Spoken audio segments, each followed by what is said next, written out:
I'm not going to be able to read the whole thing, so I'm going to give you just a little bit of background to help you understand, kind of get the whole core of it. The title of the story is Bridging, and like many, not all, good films and novels and short stories, the title has a metaphorical, symbolic connection to, the main idea in the story, what they want us to get out of it. Bridging, I think, is very appropriate in representing that. Bridging in this story has to do with the changes that are inevitable in our lives. The challenges, the resistances we have to making major decisions, the loss of a family member through death, risks that we want to take based on just trying something new that involve uncertainty. That is where bridging is not a highway driving a Mustang over the bridge quickly, but as in the story mentioned, a slow, steady process, but necessary for all of us. So that's somewhat the background of the theme. The two main characters in the story are the narrator. We don't get to know his first name. The father. He's about 45 years old, and his daughter Jessica. She's 9 years old. And then there's a minor character, Kay Randall, who's the leader of the Brownies Girl Scouts, and the psychiatrist, therapist, Sharon. Two other important things about it, kind of get the feel for the story, which I think makes it great in terms of the understatement, is that there's the context, the setting, first of all, is Houston, Texas, probably about 15 or 20 years ago. And actually the Astrodome is mentioned in the first paragraph, that large stadium, indoor, multi-purpose stadium. And the two contexts are baseball, professional sports, that the father and the daughter have a great interest in and bonding with, and then the Girl Scouts. So let's see what kind of transitions and bridging the father and the daughter are dealing with. At the Astrodome, Nolan Ryan is shaving the corners. He's going through the Giants in order. The radio announcer is not even mentioning that through the sixth, the Giants haven't had a hit. The K's mount.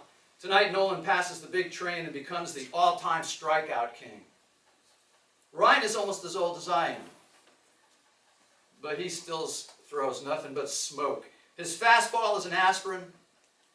Batters seem to tear their tendons, lunging for his curve. So where is he while this is going on? He's at a Brownie Girl Scout meeting.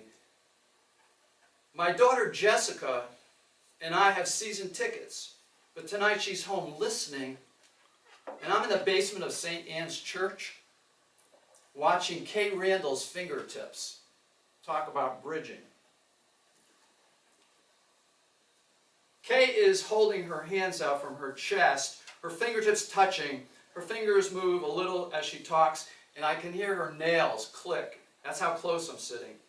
Kay is talking about bridging. That's what her arched fingers represent. Bridging, she says, is the way Brownies become Girl Scouts. It's a slow, steady process. It's not easy, and we allow a whole year for bridging. You're off your rocker, Jessica told me. She begged me to drop her at the Astrodome on the way to the Girl Scout meeting.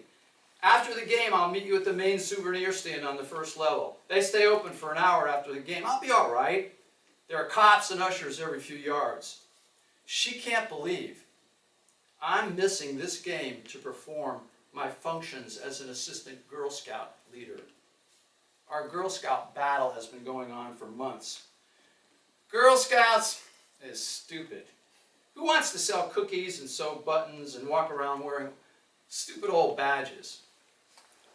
When she agreed to go to the first meeting, I was so happy that I volunteered to become an assistant leader.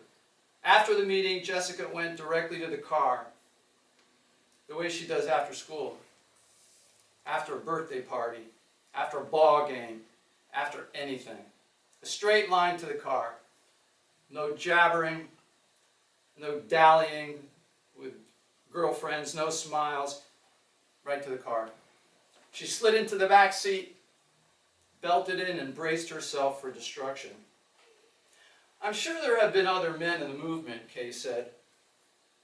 We just haven't had any in our district. It'll be good for the girls. And the narrator thinks to himself, not for my Jessica. She doesn't bridge. She doesn't budge. I know why you're doing this, she said. You think that because I don't have a mother. Kay Randall and the Girl Scouts will help me. That's crazy. And I know that Sharon, the psychiatrist, is supposed to be like a mother too. Why don't you just leave me alone? Sharon is Jessica's therapist. Jessica sees her twice a week. Sharon and I have a meeting once a month. Back to the conversation with the Girl Scout leader. There's room in baseball for baseball and scouting, Kay says. Once a year, the whole district goes to the game. They mention us on the big scoreboard. Jessica and I go to all the home games. We're real fans. Kay smiled. That's why I want her in Girl Scouts. You know, I want her to go to things with her girlfriends instead of always hanging around with me at the ball games. I understand, Kay said. It's part of bridging. With Sharon, the word is separation anxiety. That's the fastball. Bridging is the curve. Amid all their magic words, I feel as if Jessica and I are standing at home base, blindfolded. One night after I had read her a story, she said, "Daddy, if we were rich, could we go to away games? I mean, if you didn't have to work every day." "Probably we could," I said. "But wouldn't it get boring? We'd have to stay in hotels and eat at restaurants. Even the players get sick of that." "Are you kidding?" she said. "I never get sick of it."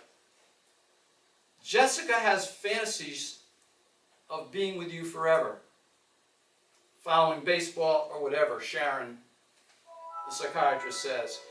And all she's trying to do is please you. Since she lost her mother, she feels that you and she are alone in the world. She doesn't want to let anyone or anything into that unit, the two of you. She's afraid of any more losses. And of course, her greatest worry is losing you. You know, I tell Sharon, that's more or less how I feel too. Sharon is glad to hear me say almost anything. Of course it is. I'm glad to hear you say it. When I complained that her $150 a week fee would buy a lot of peanut butter sandwiches, she says, "I'm glad to hear you expressing your anger." Sharon's not fooling me, Jessica says. I know she thinks drawing those pictures and is supposed to make me feel better or something. "You're wasting your money, Dad. There's nothing wrong with me." So I decide to trust Girl Scouts. First Girl Scouts, then the world. I make my stand at Kay Randall's fingertips, meeting at Kay Randall's fingertips. While Nolan Ryan breaks Walter Johnson's strikeout record and pitches a 2-hit shutout, I paste and hand thread to 9-year-olds who are sticking and sewing their lives together better than I can in ways that Jessica and I can't. The next event that kind of culminates the end of the story is that there's a large scouting event that's going to be an overnight, a camp out on this field in Houston, donated to the Girl Scouts. And of course they've been conflicting about it. She refuses to go, and he's made this commitment based on the therapeutic value he thinks that the whole thing will have for himself to get out of the house and for Jessica to draw her into the Girl Scouts. A promise is a promise, I told Jessica. I agreed to be a leader and I'm going to do it with or without you. But you didn't even ask me if I liked it. You just signed up without talking it over. That's true. That's why I'm not going to force you to go along. It was my choice. Sometimes when I watch Jessica brush her hair and tie her ponytail and make her lunch, I start to think that maybe I should just relax and stop the therapy and the scouting and all my not-so-subtle attempts to get her to invite friends over. I start to think that in spite of everything, she's a good student, and she's got a sense of humor. She's barely 9 years old. She'll grow up just as everyone does. So he goes on the scouting trip, and He's actually out there kind of losing himself in the outdoors and enjoying it. And I'm going to skip ahead here a little bit in terms of time.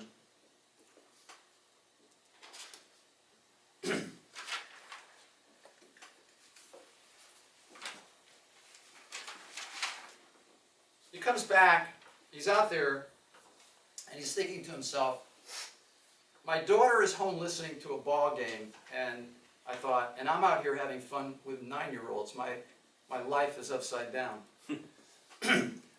Last couple of paragraphs. When I came home with dandelion fragments still on my back, Juana had cleaned the house and I could smell taco sauce in the kitchen. Jessica was in a room. I suspected that she had spent the day listless and tearful, although I had urged her to invite a friend over.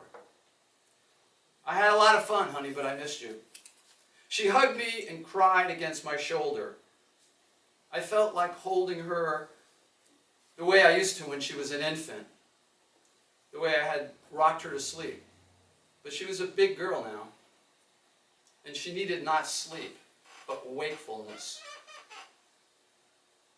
I heard on the news that the Rockets signed Ralph Sampson. She sobbed, and you ever hardly take me to pro basketball.